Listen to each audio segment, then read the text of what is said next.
If you hear my dog snoring in the background, apologies, but that's just part of the thing. Good morning, sunshine. Welcome to another day of the Make Your Damn Bed podcast. This morning, I'm going to remind you to turn off the notifications on your ding-dang phone when you can. Obviously, some notifications are going to be more important and less toxic to you, but at your discretion, we should not be turning on notifications for things that are stressing us out, especially if we are engaging in content that is increasingly stealing our mental health. I don't know how to put this other than just like maybe disengage once in a while when it's not so good for you, okay? Because in reality, a lot of these apps and these websites we're already highly addicted to, right? And we already have this incredible need for satiation that we won't necessarily forget to check our notifications on those anyway. So in general, it's good to detach yourself, especially if you've been overly engaging with a particular website or app. The reason why I am bringing this up today, though, is the really painful thing about being a youth today. I can't imagine not being able to escape middle school or be able to detach or disengage from my problems, right? One of the only saving graces for me as a child that went through a lot of trauma, that went through a lot of bullying, that went through a lot of problems, that did my fair share of bullying. As a child who went through it and was it, I can really, really understand the need to go home and shut down and just be done for a while.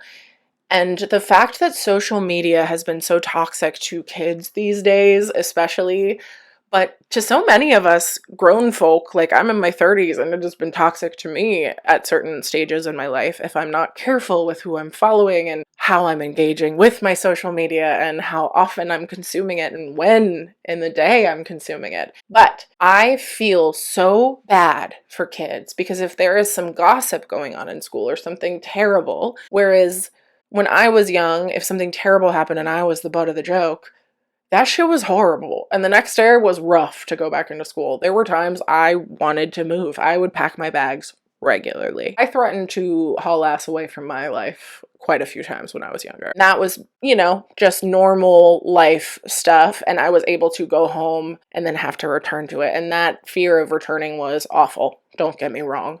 But that's because I got a break from it.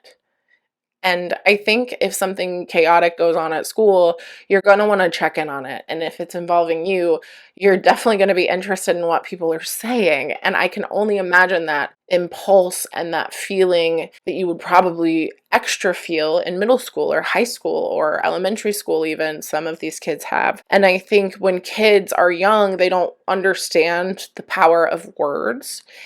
And the implication of words sometimes. And other kids who are being affected by those words don't understand that they themselves are actually giving those words power by allowing them to affect them so deeply. Because I promise you, kiddos, if you are ever the victim of bullying, talk to somebody that will take you seriously. Find somebody. I know it might take some time. That feeling of being able to disengage for me was a saving grace. And I feel for those who can't. And I think our impulse control and our world is smaller and our perspective is smaller. So we are absolutely more inclined to want to attach to that world when we're younger because it's our only world. We don't have a choice. We're kind of forced into our school. The people we're around, we don't really have as much freedom. And even though we think we know everything, because we are smart when we're whatever age you are, I promise you are brilliant, but you haven't seen as much of the world. If you're younger, period. I haven't seen as much of the world as that said, some people don't go out. You get it. The point is, there is a power in being able to disengage. And I know it's so hard to not check, especially if it's about you. Ooh, especially if you know that there is going to be something about you. But you will find out. It will suck, but at least it will only suck for a second. Think of it like this. If you have to go get a shot because you want to play a sport and they need to give you a shot for that sport, everyone's scared of shots. Nobody likes them. Nobody likes them. Even the creator of the vaccine does not like shots. Nobody likes to take shots, okay? The thing is, I think people panic more when you think about that shot all day. I would watch some of the kids that I nannied. If we told them too early that they were going to get their shots for school or something too early, they would panic and they would have a very severe crises all day long with the fear, and they would prolong their pain. When instead, if you just register that it's a very quick thing that will be over and done with, then it will allow you to move forward, can be so much easier and more liberating, right? So think of it like that. Like, if you don't check your social media, it's not like you're not going to find out. Honestly, I highly recommend getting off of social media until you're in about, I don't know, college, and then use it very, very smart and sparingly. Honestly, you can have one before that, like just so you understand what people are talking about, but I probably wouldn't scroll social media ever again if I were you. I don't scroll social media at all. I post. There's a couple people that pop up on my feed now that I haven't unfollowed that are like family, like that I want to see people grow, and that's it. And it's been healthy for me, but it could be healthy for you also to detach a little bit, let go a little bit, and, you know, leave it at the door. And I think when you go to a job, you're supposed to leave your home stuff at the door so you can be fully present in your job.